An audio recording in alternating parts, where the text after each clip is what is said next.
Bonjour à tous, je suis Marc Strick, cardiologue à Olbrich. J'avais déjà donné le cours sur les haltères implantables, hein, donc les fameux Biomonitor et Revil, Confirm, mais maintenant aussi le Luxe. Et aujourd'hui, je peux vous parler des défibrillateurs MicroPort. Euh, donc, je voulais commencer je voulais vous montrer un projet. Bonjour Bastien. Je vais juste admettre les derniers, tout dernier. Euh, Parce que j'ai créé un site de formation. Je pense pas qu'on a à vous montrer. Peut-être Pierre est à vous montrer, c'est possible. Euh, pour et avec Microport. Et là, il y a pas mal de données, des infos. Donc là, on arrive sur le site principal. Ce qui est quand même pas mal, c'est qu'on peut le basculer aussi en français. Ici en haut, il y a 4 modules. Donc, pour vous, c'est Pace, Def et Resynchro.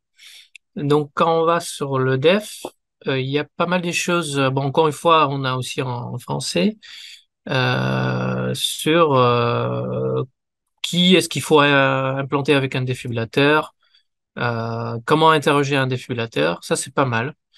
C'est un peu ce que je vais faire aujourd'hui, mais comme ça, vous pouvez revoir la vidéo. Comment implanter un défibrillateur? Et il y a des chapitres dédiés pour les compteurs, thérapie, discrimination et surdétection. Et ce qui est pas mal aussi, ce sont des cas de simulateurs. Là, je vais vous montrer un peu plus après. Euh, Est-ce que ils ont déjà vous montré comment implanter un pacemaker, par exemple? Non. Je veux juste vous montrer une vidéo, deux petites vidéos qui sont pas très longues, qui permettent de mieux comprendre un peu de ce qu'on parle en fait. Si on a décidé qu'on veut implanter quelqu'un, bon, ça se fait sous anesthésie locale souvent. Nous, on fait donc là, si vous avez pas mangé ou si vous vous en sentez pas très bien, il faut éteindre l'écran pour 5 minutes. Là, bien sûr, j'ai non, je vais juste admettre des personnes, ok. Bien sûr, j'ai mis un bon de l'anesthésie locale, hein. Donc là, c'est l'épaule gauche, clavicule, la tête est par là, le thorax est par là, le bras gauche par là. Donc là, entre l'épaule et après entre le muscle pectoral, je vais faire une incision de quelques centimètres, juste essayer de pour ouvrir la peau. On voit qu'il y a des tout petits saignements en dessous de la peau que on va cautériser avec le bouton bleu sur le bistouri électrique. Je vais essayer de ouvrir un peu, de me montrer qu'est-ce qui se passe avec les écarteurs. Donc là, j'utilise le bouton jaune, ce qui est plutôt le cut. C'est un peu plus agressif pour disséquer le tissu en dessous de la peau. Et on arrive sur le muscle. Là, je vais faire un truc un peu bizarre, c'est-à-dire que j'ai mis le caméra de fluoroscopie très, très, très caudal, qui permet de voir bien, d'aligner bien, de limite de là, on va dire la frontière où le thorax, le poumon s'arrête. Donc là, on voit bien les poumons. Donc il faut pas piquer dans cet endroit-là. Et on voit donc là, tout ça c'est poumon, ça c'est le cœur, poumon, premier côte. Donc pourquoi que je mets le caméra à 40 degrés caudal, c'est parce que comme ça je vois le premier côte tout plat et je vois bien, très bien les poumons. Donc il y a très très peu de risques, ou même pas de risque de piquer les poumons parce que si on fait une ponction sous-clavière, ce qui est fait par 90% des cardiologues, on a quand même un risque de piquer les poumons. Euh, euh, Attends. Ok. Et après, je vois aussi les clavicules. L'autre problème, c'est que avec pose de sonde sous clavière, c'est quand souvent on est très très proche du clavicule. Et avec cette image-là, ça me facilite des choses parce que je sais que là, il y a un triangle, on va dire le triangle d'or. Donc, c'est pas le triangle d'or à Bordeaux, hein, mais c'est quand même une zone d'intérêt parce que je sais que la veine axillaire se trouve par là, un peu sur la première côte. Donc, ça peut être là ou là ou là. Je pique, j'aspire, et si je vois du sang, donc un retour sanguin, je sais que je suis dans la veine. Et bon, je vais vous montrer ça. Donc, j'avance, j'avance. Vous voyez l'aiguille? Donc là, j'ai un retour veineux. Je vérifie que c'est bien du sang veineux, et pas artériel, parce qu'il y a l'artère qui passe jusqu'à côté. J'avance le guide. Vous voyez, le guide, ça monte vers le haut. C'est pas l'idée. Ça doit monter vers le bas, vers le cœur. Donc là, j'ai le premier guide en place. Et deuxième ponction, c'est souvent un peu plus facile parce que je peux laisser guider sur le guide qui est déjà en place. Et maintenant, j'ai deux guides dans la veine axillaire, veine sous-clavière du coup, et veine cave supérieure. Et après, quand j'ai fait ça, je peux utiliser ces deux guides pour monter des intros. Donc là, ça dépend quel son on veut mettre. Donc je vérifie que c'est bien dans le partie droite, hein, donc pas dans l'artère. Donc ça, on voit les guides traverser la, la, l'oreillette droite. Donc là, on est bien. Donc tout ça pour vous préparer un peu pour le def, parce que c'est pareil, hein. Par contre, les sons sont un peu différents, bien sûr. Donc j'ai désactivé le son, c'est bien. Donc, comment avancer? Donc là, j'ai mis un intro, par exemple, 9 French. J'avance une sonde défibrillateur. Là, sur le rayon, on voit ce que je fais. Donc, j'avance, je pousse, je retire. J'essaye de boucler la sonde dans le ventricule droit. Donc là, ça tombe dans le ventricule droit.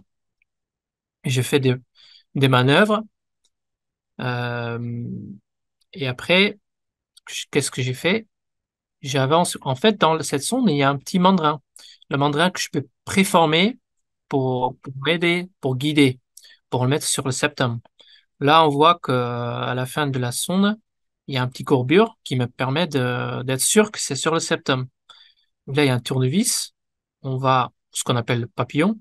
On tourne, on tourne, on tourne. Et en fait, il y a un torque qui se traduit travers dans la sonde. Et à la fin de la sonde, il y a un petit hélice qui sort, qui accroche la sonde dans le muscle.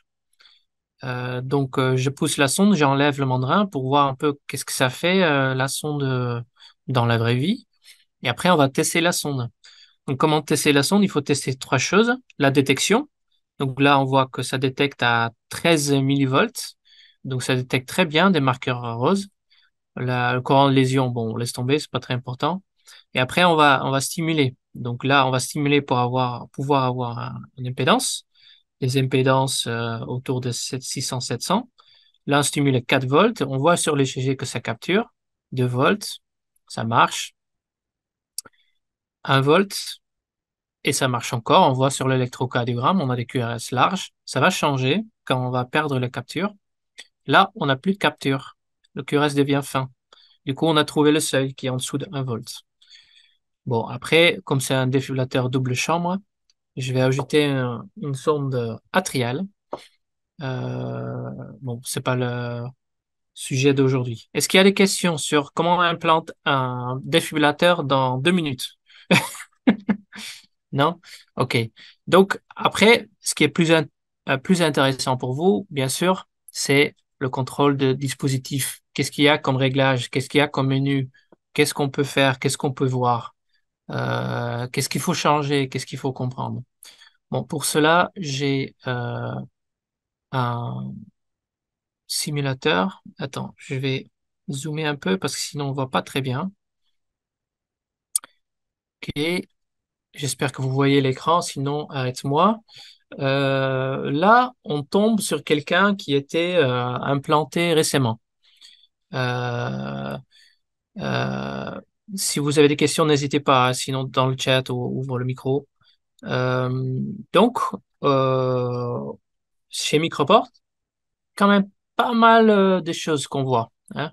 Je trouve que le menu, l'écran, le premier écran d'accueil est quand même très chargé, hein. Donc, moi, j'aime bien parce que comme ça, j'ai toutes les infos que je veux, mais bon, c'est quand même beaucoup d'infos, on a beaucoup de boutons. Et, donc, je sais pas qu'est-ce que vous en pensez, mais bon, ça fait un peu Windows 95.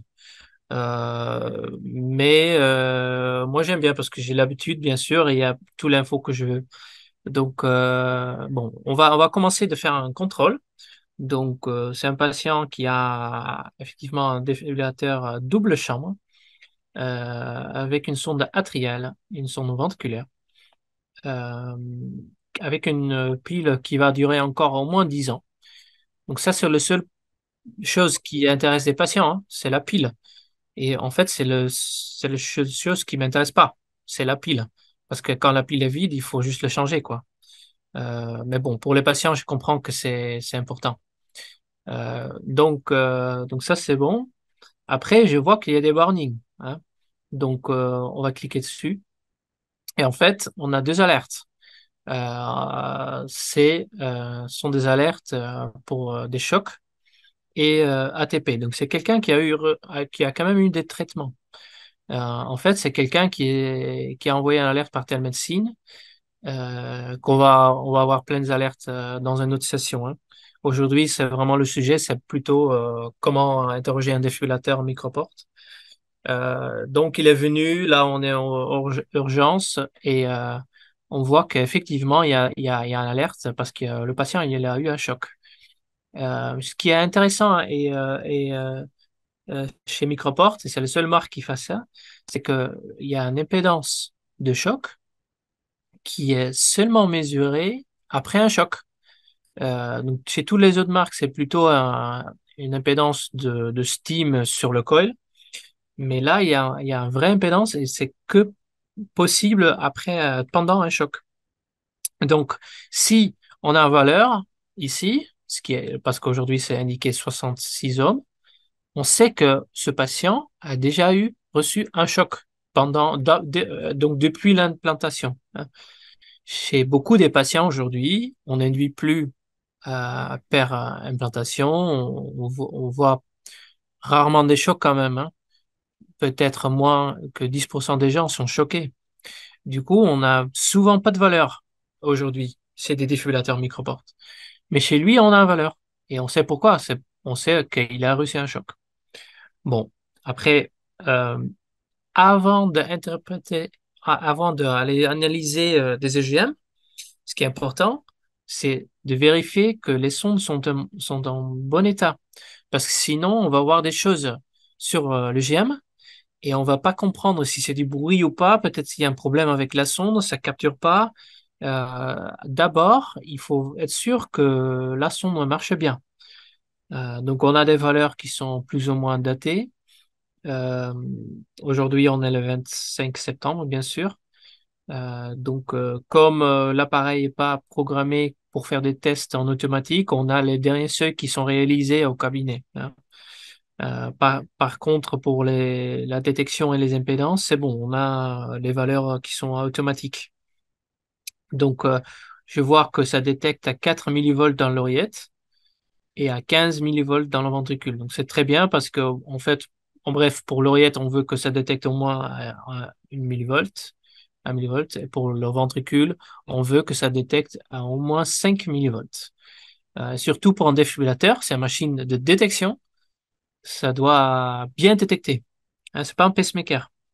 Dans le pacemaker, c'est un peu moins important, le valeur de détection. Bon, on a les seuils qui sont datés, mais bon, qui apparaissent d'être en ordre. Ça a l'air d'être en ordre. Les impédances sont normaux, c'est-à-dire entre 200 et 1200.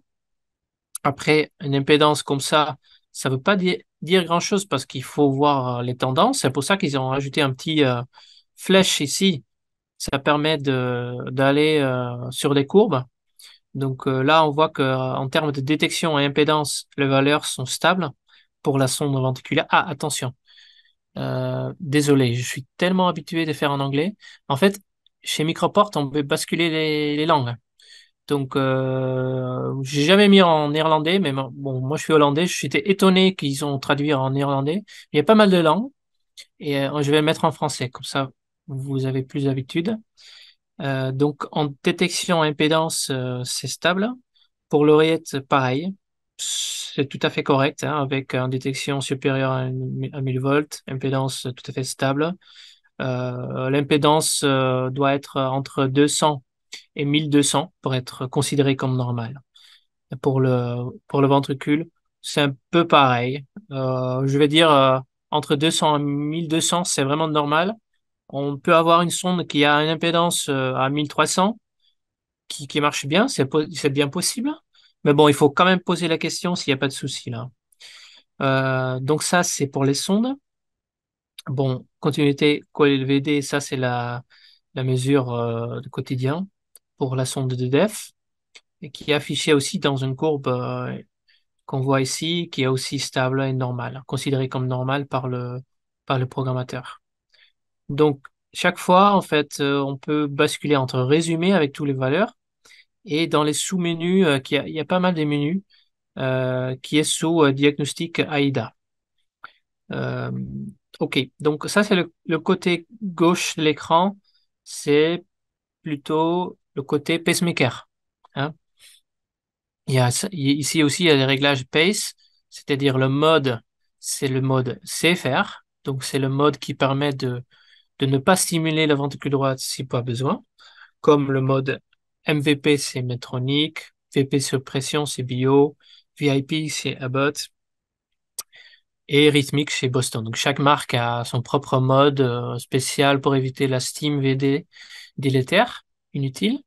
Et chez Microport, ça s'appelle CFR, avec une fréquence de base à 50 et une fréquence maximale de suivi à 130. Ici, il n'y a pas d'asservissement. Hein. Même si là, ça se termine avec un R, et bizarrement, si vous voulez que le patient est asservi, c'est-à-dire avec un capteur qui accélère le pacemaker, il faut programmer le mode CFR R. Ok. Bon, sensibilité à 0,4 pour le défibrillateur microport. Il faut vraiment pas changer. Il faut mieux changer la sonde que changer la sensibilité sur un def. J'ai dit ça parce que, bon, on voit quand même de temps en temps que la sensibilité est changée. Ça veut dire que tu n'as pas confiance dans ce défibrillateur. Du coup, il faut faire autre chose. Bon, après, on voit des zones. Donc ça, c'est très impératif pour le défibrillateur. C'est-à-dire, quand est-ce qu'un défibrillateur doit détecter une tachycardie ventriculaire? Pour quelle fréquence? Là, on voit que c'est réglé. Là, on voit qu'il y a une zone qui commence à 140 battements par minute. Hein, c'est assez bas. Par contre, il n'y a pas de traitement. Donc, en fait, c'est plutôt une zone de monitoring. Hein, ce qu'on appelle zone de TV monitor, que ça enregistre des tachycardies. Par contre, il n'y a pas de traitement. Donc, c'est plutôt pour nous, en télémédecine, c'est intéressant de savoir que quelqu'un fait des TV autour de 150, 160, 170.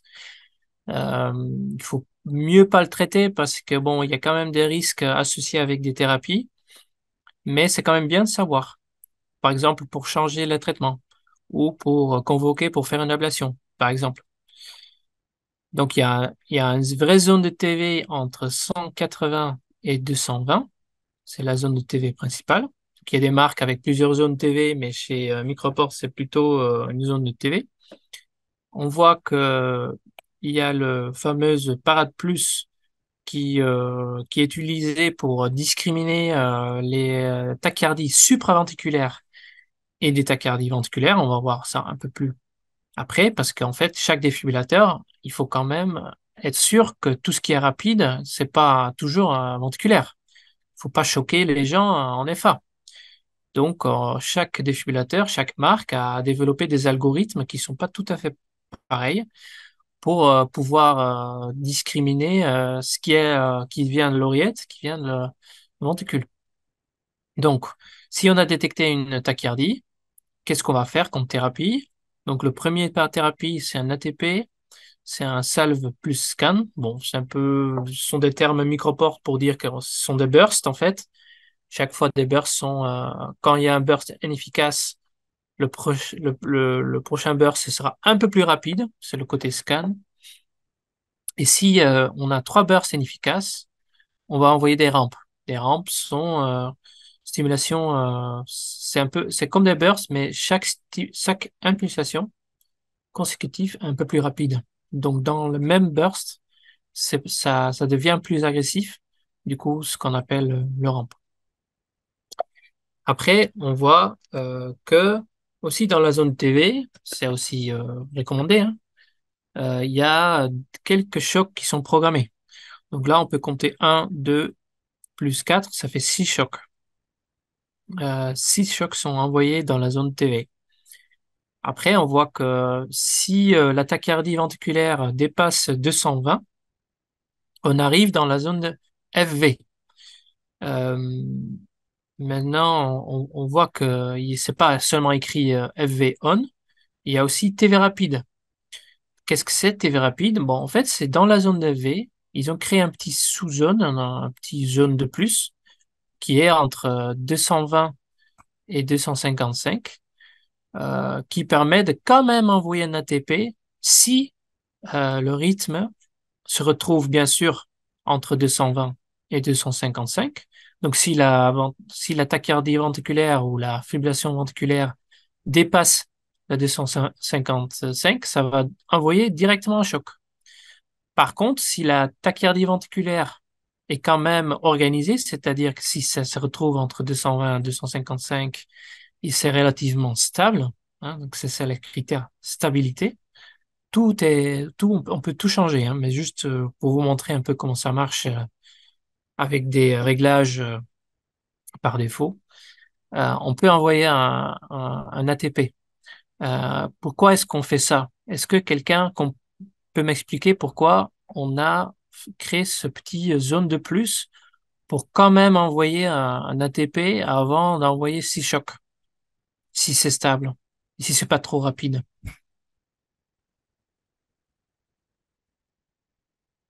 Hum, hum, hum, hum. Quelqu'un a une idée? Folio, est-ce que tu as le micro activé ou pas? Est-ce que vous pouvez parler? Vous Ah, m'entendez? oui, C'est parce qu'il n'y a pas de zone de discrimination? c'est vrai qu'il n'y a pas de zone de discrimination dans la zone il n'y a pas de discrimination dans la zone de FV parce que c'est considéré que bon, c'est tellement rapide que ça doit être ventriculaire. On a peur de faire des erreurs avec l'algorithme de discrimination, donc on va pas le faire. Il y a quand même un marque qui fait ça. Il y a un marque qui permet de discriminer dans la zone FV, c'est Medtronic. Mais Microport, c'est vrai que là, on voit que le Parade Plus s'arrête à 220, mais ça explique pas pourquoi il y a quand même un ATP dans la zone FV. Ça n'a rien à voir avec la discrimination. Donc, quelqu'un écrit pour éviter choc inutile, et Émilie écrit ATP est moins délétère qu'un choc et parfois suffit à réduire l'arythmie. Mais c'est vrai parce qu'en fait, on a perçu que beaucoup des tachycardies ventriculaires, beaucoup des arythmies ventriculaires, même si c'est très très rapide, hein, 220, entre 220 et 255, sont en fait souvent quand même des tachycardies ventriculaires organisées qui sont susceptibles d'être terminées par un ATP, par un burst. Donc, le taux de succès d'un burst, euh, c'est quoi, c'est combien environ? Quand même important de poser la question. Parce que bon, si c'est 10%, peut-être il faut pas tarder d'envoyer le choc. En fait, pour les tachycardies ventriculaires jusqu'au 200, hein, donc on va dire 180, 190, c'est 63% d'efficacité pour le premier burst, le premier, hein, 63%. Donc 2 sur 3, sont terminés par un burst. C'est quand même très efficace parce que, comme écrit dans le chat, les chocs sont douloureux, c'est pas bien pour la batterie, c'est pas bien pour le cœur non plus. Et du coup, si on peut l'éviter, c'est quand même mieux parce qu'un ATP, c'est pas douloureux, ça use pas la batterie. Et le seul risque, bon, c'est quand même un risque, hein, que ça peut accélérer la tachycardie. Donc ça peut dégrader la TV en EV ou dans une TV qui est encore plus rapide. Donc c'est exactement pour ça qu'ils ont dit, bon, ok, donc on est dans la zone EV, mais on sait qu'il y a quand même pas mal des tachycardies qui sont quand même des tachycardies ventriculaires organisées, qu'on peut terminer avec une ATP. Donc c'est pour ça. Et dans chaque marque, c'est comme ça, hein. C'est souvent avant la charge, pendant la charge, ou les deux, comme chez Medtronic. Mais ça permet de stopper les tachycardies. Et du coup, j'avais dit que 2 sur 3 pour les tachycardies jusqu'au 200. Et après 200, est-ce que c'est moins efficace? Bon, j'ai regardé dans nos données ici à Bordeaux. Et j'ai vu que pour les tachycardies ventriculaires qui dépassent les 200 par minute, c'est encore 2 sur 3 qui sont terminés par le premier burst. Donc c'est autour de 63% aussi. Le risque, c'est qu'il y a un peu plus d'accélération. C'est vrai que le taux d'accélération est un peu plus élevé. Donc c'est vraiment très rare pour les tachycardies jusqu'au 200, autour de 1-2%. Et par contre, pour les tachycardies encore plus rapides, les bursts ouais, sont un peu plus dangereux. Par contre, bon, si on accélère, il faut choquer. Si on n'envoie pas d'ATP, il faut choquer. Donc, à la fin, ça change pas grand-chose. Peut-être on perd un peu plus de temps, mais je pense qu'on peut se permettre pour éviter des chocs inutiles. Ok, donc tout ça pour dire que là, on est un peu selon des recommandations quand même. Comme vous savez probablement, il y a des recommandations mondiales sur comment programmer un défibrillateur pour chaque marque, ce qu'on utilise à Bordeaux. Et c'est vrai que c'est un peu ça. Donc, on peut envoyer au moins un ATP dans une zone TV qui se retrouve entre 180 et 220. Il faut programmer des chocs après. Donc, tout ça, c'est quand même similaire. Donc après, on a le dernier tableau. Encore une fois, ça fait quand même beaucoup d'infos d'avoir comme un tableau Excel sur l'écran d'accueil. On voit que le patient, il est rarement stimulé dans l'oreillette, hein, parce que l'épée, c'est détection atriale et A majuscule, c'est stimulation atriale. Et il est rarement stimulé dans le ventricule, pareil. Là, on a R, c'est comme des ondes R 100% du temps. Et le V en majuscule, ça veut dire que ça stimule. Euh, donc, c'est quelqu'un qui est en CFR, hein, donc c'est normal qu'il n'est pas stimulé dans le ventricule. Euh, on fait peu ou jamais de FA parce qu'on n'a pas des replis, on n'a pas on a 0 seconde de repli. Et après, on a un tableau assez intéressant avec les traitements. Donc là, à gauche, on voit combien des épisodes étiquetés TV rapide ou FV, tachycarde ventriculaire, donc c'est entre 180 et 220, et TV lente, hein, donc en dessous de 180. Et autre, ça veut dire, bon, j'ai trouvé quelque chose, mais selon, par exemple, l'algorithme de discrimination, c'est pas une TV, donc ça pourrait être un tachycardie supraventriculaire. Donc ça, on va trouver sous autre. Donc après, on va voir qu'il y a des épisodes traités pour ce patient. On a même 2 épisodes dans la zone d'AV avec des chocs 2 fois efficaces. Si le choc n'était pas efficace, c'est une autre alerte en télémédecine, mais aussi sur le prog. Et si on n'a que 2 alertes, c'est parce qu'il a vu effectivement des épisodes choqués ou stimulés par burst. Donc là, encore une fois, il y a plein de petits sous-menus, on peut aller. Mais peut-être on a déjà vérifié que les sons ne marchaient bien. Donc maintenant, ce qu'on peut faire, c'est qu'on va aller voir les épisodes. Donc comment y accéder? Donc soit par le petit menu comme ça, soit par les diagnostics AIDA. Attends, je vais juste mettre ça à côté. OK. Donc en résumé, on a charge des FA, charge de stimulation, charge des épisodes d'FVTV, la fréquence cardiaque moyenne pour le ventricule et la l'oreillette. Euh, je pense que oui, on peut changer pour les 24 heures ou pour 6 mois. Donc ça, c'est quand même pas mal. Après, on peut cliquer sur le côté pace, c'est-à-dire avec les courbes de fréquence les dernières journées. Bon, je vais pas m'arrêter là parce que j'imagine que vous avez déjà vu, mais sur un def, je veux encore une fois que ça détecte très bien. Donc, je veux savoir qu'est-ce qu'il a vu comme détection. Et je vois que des événements détectés supérieurs à 10 000 volts. Donc, ça veut dire que ça détecte très très bien. Pareil, dans les zones TV ou AV, ça détecte très très bien parce qu'on a des données seulement à côté droite. Si ça approche le ligne rouge, ce qui est la sensibilité, et là on a un problème avec un risque de sous-détection. Mais c'est pas le cas. Ok. Autre petite astuce pour défibrillateur, c'est un peu caché, mais sous le bouton investigation approfondie et vers le bas.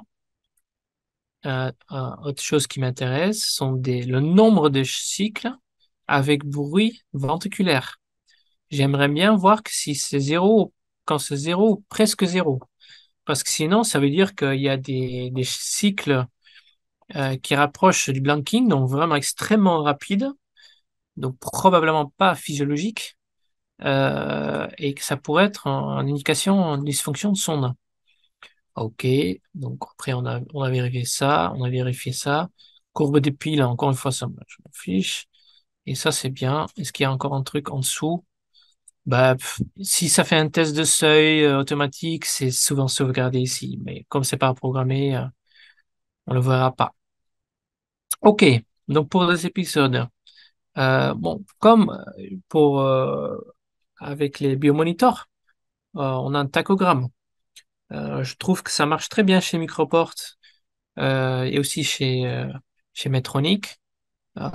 Chez les autres marques, soit ça n'existe pas, comme chez Abbott, soit c'est pas très clair, comme chez Boston. Et ici, je trouve que ça marche pas mal. C'est-à-dire qu'en 9 fois sur 10, on peut arriver à le diagnostic en utilisant seulement le tachogramme. Bon, après, il faut s'habituer un peu. On peut mettre soit par fréquence, donc là on a les fréquences, soit par intervalle. Nous, on a l'habitude de voir plutôt les intervalles. Mais bon, je vais laisser en fréquence parce que pour ce cas, ça marche un peu mieux. Et on voit différents types de couleurs je sais pas trop qu'est-ce que c'est, jaune, rose ou un mix. Ce sont les zones, en fait, hein. Donc là, on a la zone TV lente. On a notre zone de TV qui est entre 180 et 220. Et on a une zone de FV qui commence à 220, mais il y a le sous-zone de TV rapide qui est pas affiché. Parce qu'en fait, pour le défibrillateur, pour détecter, ça change rien. C'est une FV. Après, on va voir si on va envoyer un burst ou pas, mais c'est une FV. Et on a des points. Donc, Microport a choisi de plotter des points rouges sur un genre rose foncé, donc c'est pas facile à voir peut-être pour vous, mais quand je vais vers le gauche, ici, on va voir que au début, on a des points rouges, donc c'est le ventricule, et des points bleus, c'est l'oreillette, qui est plutôt stable et pas dans la zone de tachycardie, parce que il y a il y a un peu de variation, donc c'est probablement un rythme sinusal, avec des cycles ventriculaires qui sont de temps en temps différents. Ça, ce sont des extrasystoles. Attends, j'ai Pierre qui m'appelle. Allô, Pierre? Oui. Mais je suis en train de faire le webinaire là pour le DU. Maintenant là. Ok, ciao. Ok.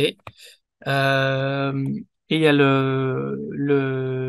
les points avec des cycles un peu plus rapides et un peu plus lents. Donc, du coup, c'est un extrasystole ventriculaire. Donc, c'est parce qu'ils sont un peu plus rapides avec la pause compensatoire. Donc là, pareil, poum, poum, poum, poum. Donc, ça doit être un doublet, un autre doublet. Donc, c'est quand même quelqu'un qui fait des extrasystoles. Hein. Bon, le fait de faire des extrasystoles, ça ne veut pas dire qu'il va faire une fibrillation ventriculaire. Hein. Mais bon, sauf dans ce cas-là.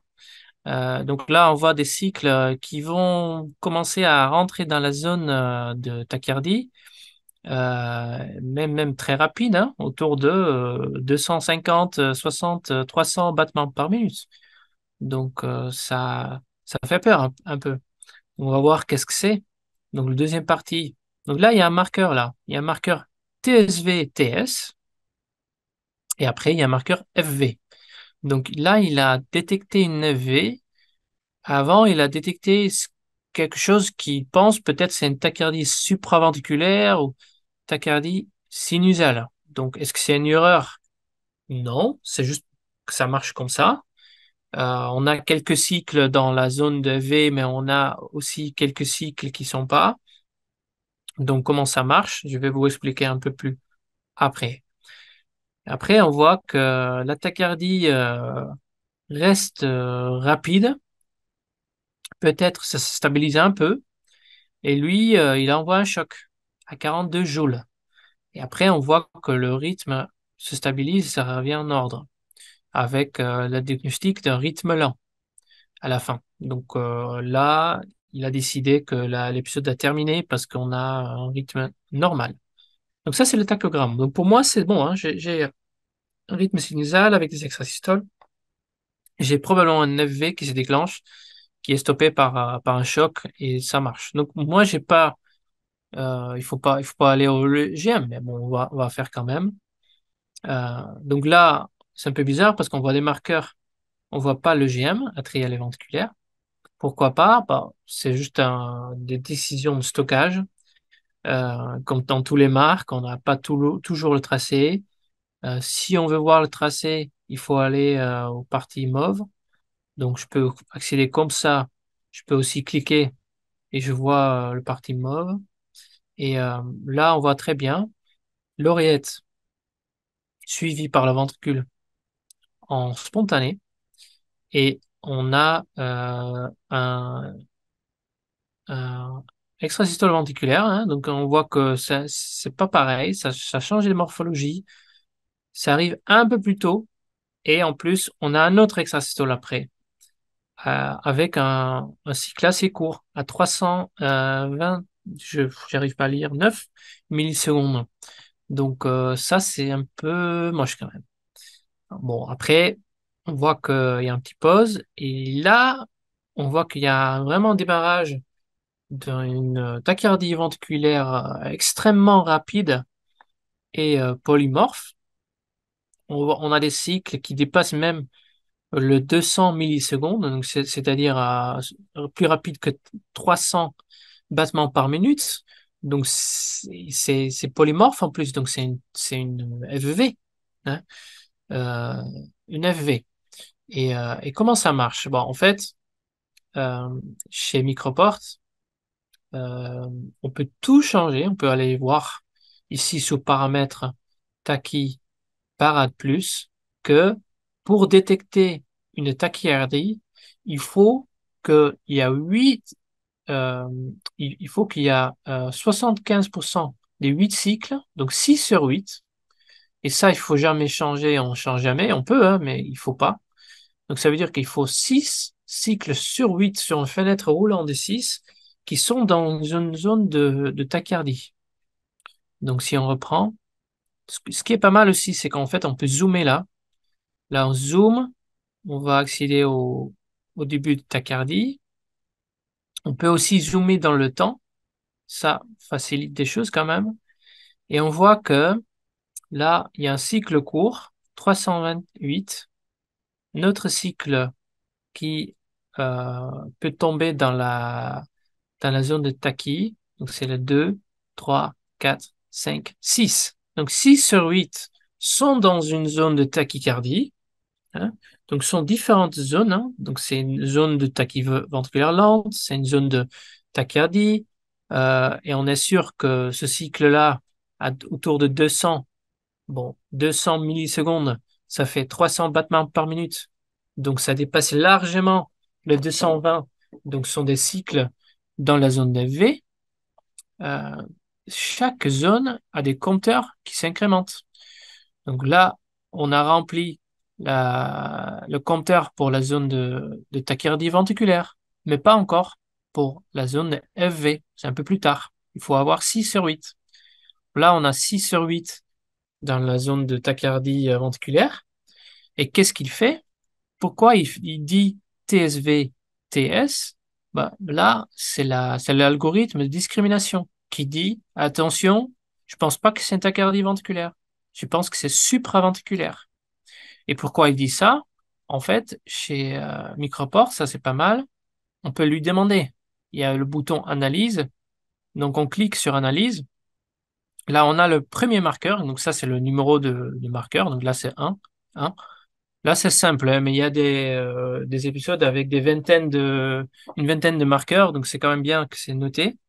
En fait, lui, moi, je vais faire bref, hein, mais lui, il dit que c'est une tachycardie supraventriculaire parce que c'est instable. C'est instable.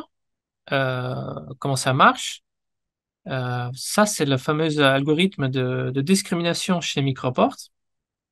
Le tout premier critère, c'est la stabilité. Donc, si on a les 6 sur 8 qui sont dans la stabilité TV lent TV, c'est-à-dire qui sont autour de 65 millisecondes, dans une fenêtre de 65 millisecondes, c'est stable. Du coup, on va aller regarder plus loin. Mais pour ces 6 cycles que j'avais montrés, j'avais déjà dit que bon, il y a des cycles longs et des cycles très rapides, mais ça dépasse largement les 65 millisecondes. Et du coup, ils disent que c'est instable. Et si le ventricule est instable, pour lui, c'est l'AFA. Donc, bref, on vient de voir. Ouais, désolé, chaque fois qu'il faut que je reviens. Ça, hop, ça ne m'a pas aidé.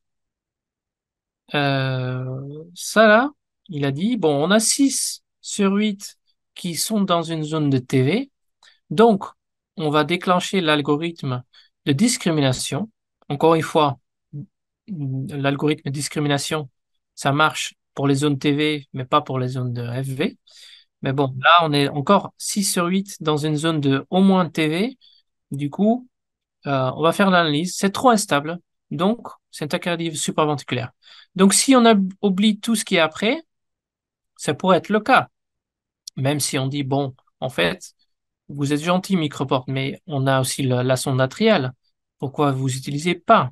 En fait, dans l'algorithme de discrimination, c'est utilisé plus tard. Mais le tout premier critère, en fait, c'est un critère de simple chambre. C'est un critère, on ignore la sonde atriale, on va juste voir la sonde ventriculaire parce que les TV sont monomorphes, sont stables, et ça, c'est pas stable, du coup, c'est pas une TV. Bon, souvent, pour des épisodes de tachycardie, on voit ça, qu'au début, il y a un marqueur d'erreur, hein, tachy-supra, parce que c'est instable. Et après, quand la tachycardie se stabilise, parce que c'est quand même souvent le cas qu'au début, une tachycardie doit s'organiser un peu, et ça devient stable, et on aura quand même le diagnostic. Donc, en fait, le diagnostic se fait en permanence, avec chaque cycle. Donc, les marqueurs sont pas mis pour chaque cycle parce que c'est seulement posé sur l'écran si le diagnostic change. Hein. Donc là, on a 6 cycles rapides, mais pas assez stable. Le prochain, bon, ça se stabilise, mais surtout, ça s'accélère. Du coup, le compteur d'FV se remplit. Donc là, on a 4 cycles dans la zone FV. Ça, c'est le 5e cycle dans la zone FV sur 8. Et ça, c'est le 6e cycle dans la zone FV. C'est 6 cycles sur 8. Il n'y a pas de discrimination. 6 sur 8 dans la zone FV, du coup, FV. Euh, Après, il y a quand même une décision à prendre. Comme on est dans la zone FV, il faut savoir est-ce qu'on envoie un ATP ou pas. Euh, mais c'est pas le moment parce que chez Microport, avant de faire des thérapies, il faut remplir le compteur de persistance. Donc on a parlé le premier compteur de détection, 6 sur 8. Mais après, il y a le fameux persistance. Je vais quand même cliquer sur les paramètres pour vous montrer, même si c'est embêtant de revenir, parce que c'est ça la persistance. Donc pour la zone TV lente, c'est 50, TV 730, FV 720. Ça, ce sont des recommandations. Il faut programmer comme ça. Dans la zone TV, au moins 30. Zone de TV, FV, le plus long, c'est 20 cycles. Donc, qu'est-ce que c'est le zone de persistance? Pourquoi est-ce qu'ils ont ajouté un autre critère avant d'envoyer les thérapies? Pourquoi ils ont fait ça? Est-ce que quelqu'un a la réponse?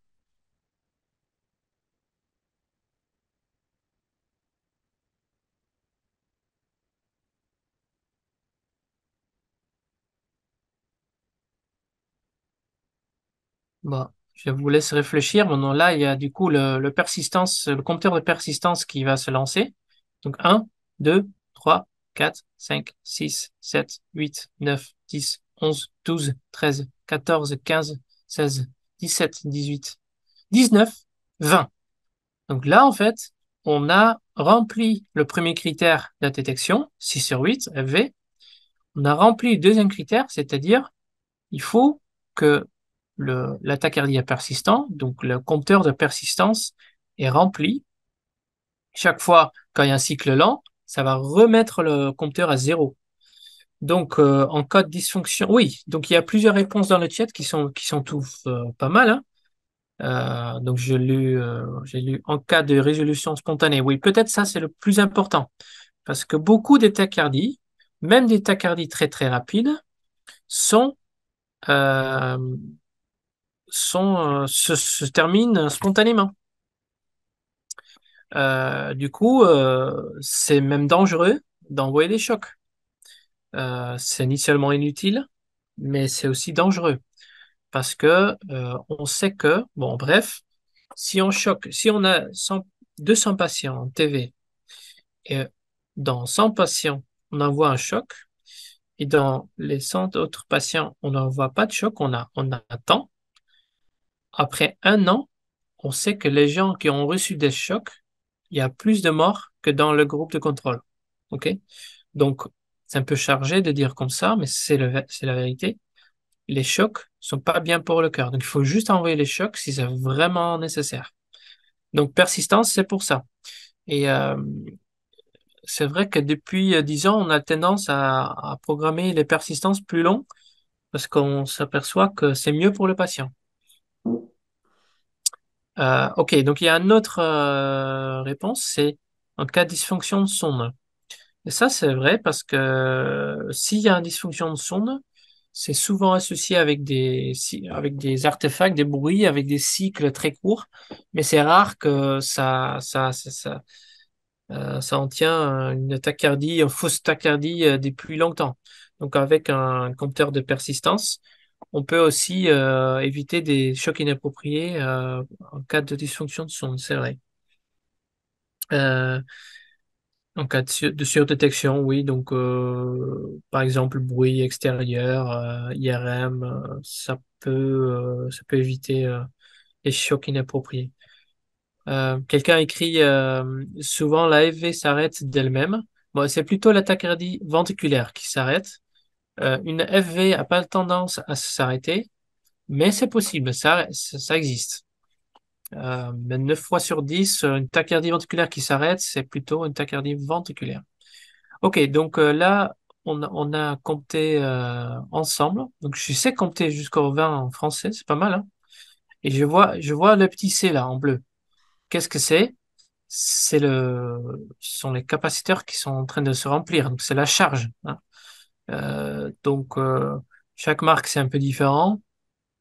Chez, euh, chez Med, on voit que les marqueurs deviennent VS, qui est un peu perturbant, mais ok, chez Abbott, on voit des petits traits. Bon, peu importe, chez Microport, sur les nouvelles plateformes, on voit des petits C. C'est pas le cas sur l'ancienne plateforme, donc c'est un peu plus difficile à analyser. Mais là, je vois que ça se charge. Et en fait, c'est quand même important. Le charge va s'interrompre si le 6 sur 8 est abandonné. C'est-à-dire que s'il y a trois cycles lents, ça va arrêter le charge. Et après, qu'est-ce qu'il va faire?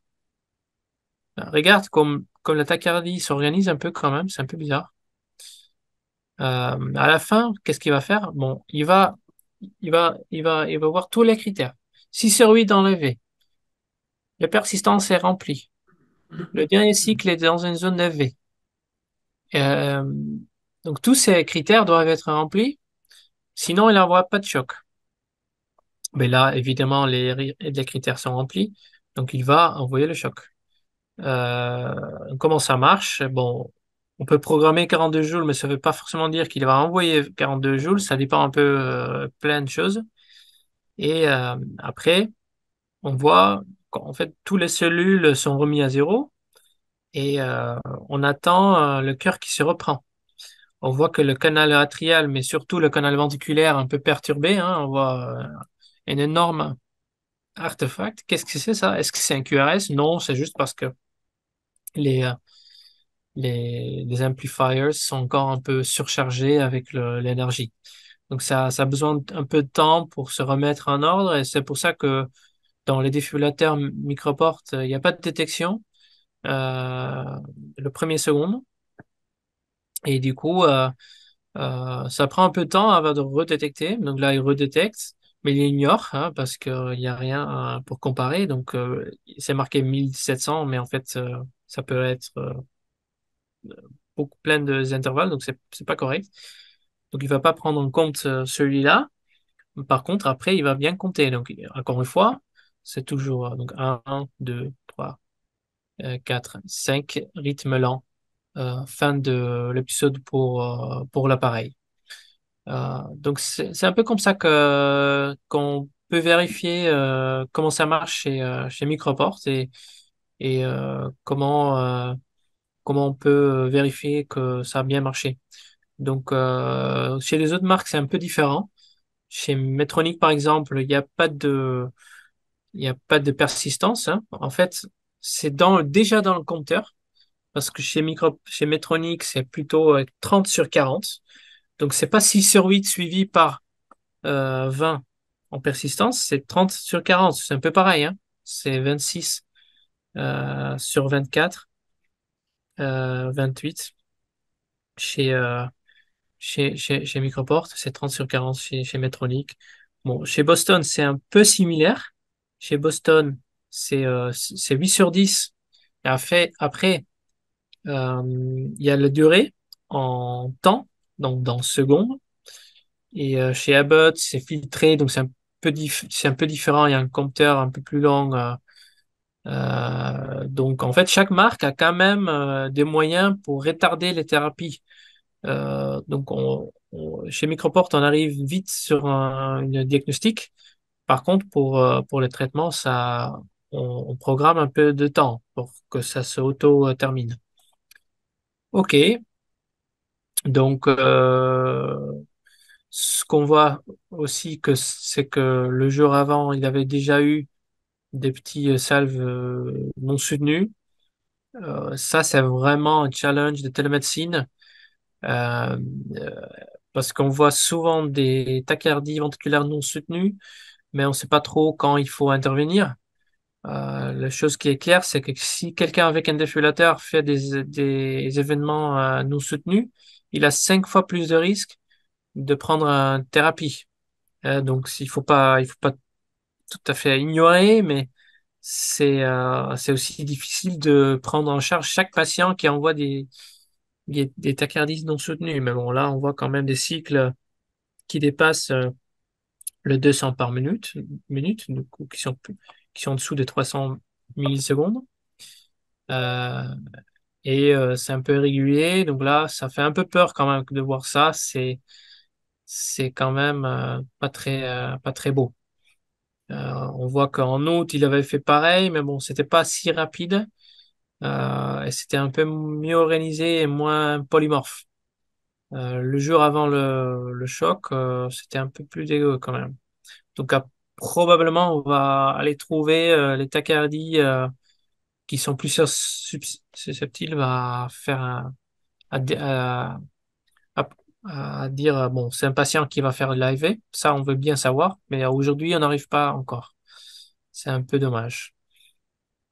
Donc, pour résumer, là, c'est l'écran de réglage du défibrillateur. On a déjà parlé des zones, on a parlé des fréquences, la persistance. En bref, la discrimination, bon, ça, j'ai pas le temps de vous tout expliquer les thérapies. Les thérapies, on peut vraiment aller très loin, hein. Là, vous voyez, il y a salve plus scan, 3 séquences. Donc, chaque fois, ça envoie 8 cycles, mais il y a plein qu'on peut régler. On peut aussi dire, bon, si le premier n'est pas efficace, on va ajouter encore 2 cycles. Bon, je sais pas si ça marche vraiment. Intervalle de couplage, c'est-à-dire qu'il prend la moyenne des 4 cycles précédents pour calculer à quelle fréquence il doit envoyer l'ATP, donc c'est à 80%. Pour chaque simulation, est-ce qu'il faut être plus agressif? Donc, est-ce qu'il faut décrémenter l'intervalle? Donc, si je fais ça, ça devient un ramp, hein. Donc, c'est assez intelligent. Et décrément scan, ça veut dire que on a envoyé 8 cycles à, on va dire, 300 millisecondes. Le prochain fois, on va envoyer 8 cycles, pas à 300, mais à 292, par exemple.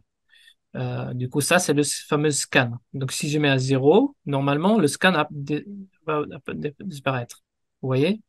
Donc, ça sont les bursts, en fait. Donc, on peut vraiment faire beaucoup de réglages. Euh, Ce qui est assez intelligent, c'est le fait que ça peut switcher. C'est-à-dire, si ça n'a pas marché, mais le ramp a marché, qu'est-ce qu'il va faire? Il va, euh, il va commuter. C'est-à-dire qu'il va, la prochaine fois, commencer avec des rampes. Ça, c'est commutation auto-ATP. Qu'est-ce qu'il y a autre à dire? Qu'est-ce qu'il va faire? Bon, il peut envoyer le choc. On peut choisir comment on envoie le choc. Ce qui est important de savoir, c'est que ça, là, le coil auriculaire, le fameux coil dans le veine cave supérieur, ça n'existe plus. C'est-à-dire nous, on ne met plus. C'était un peu à la mode il y a 10 ans d'implanter un défibrillateur avec 2 coils. Donc, pas seulement un coil dans le ventricule droite, mais aussi un double coil, donc deuxième coil dans l'oreillette. Mais ça, c'est pas très efficace. Les sondes sont plus fragiles, très difficiles à enlever. Donc aujourd'hui, 99% des cas, c'est sur non. Mais bon, il y en a qui sont dans la nature avec une sonde double coil, donc t'es obligé de proposer comme option. Donc évidemment, le boîtier est actif parce qu'on peut que seulement envoyer le choc entre le boîtier et le coil dans le VD, pas entre le coil dans le VD et dans le 24 sup. Si on programme sur oui, on peut changer, hein. Donc, il y a pas mal de choses qu'on peut changer. Donc là, je mets sur non. Les thérapies sont sur on. Donc ça, c'est important. S'ils ne sont pas sur on, les patients rentrent chez lui, on va recevoir une alerte que les thérapies sont pas activées. Et ça se règle à distance. C'est-à-dire, ça se règle ici, suivi à distance. On peut, euh, on peut lui dire, ah bon, on va désactiver les chocs parce qu'il a un cancer qui est métastasé, il a encore 3 mois, il veut pas être choqué.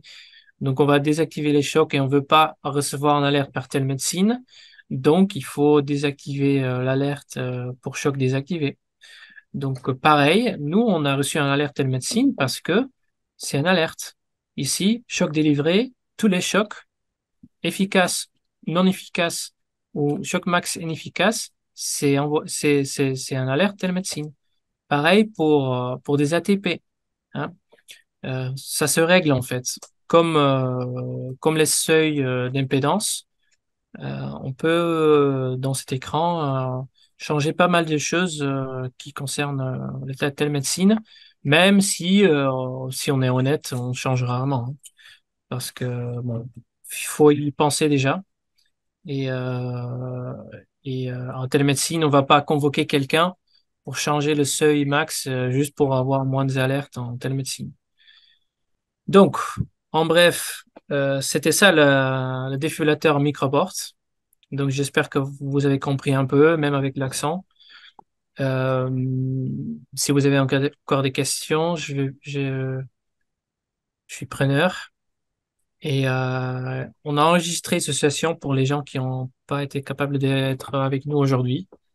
Donc, je vais envoyer un lien en tous les cas. Donc, est-ce que vous avez encore des questions? Non? Ok, bon, je vais vous laisser. Merci beaucoup. À bientôt.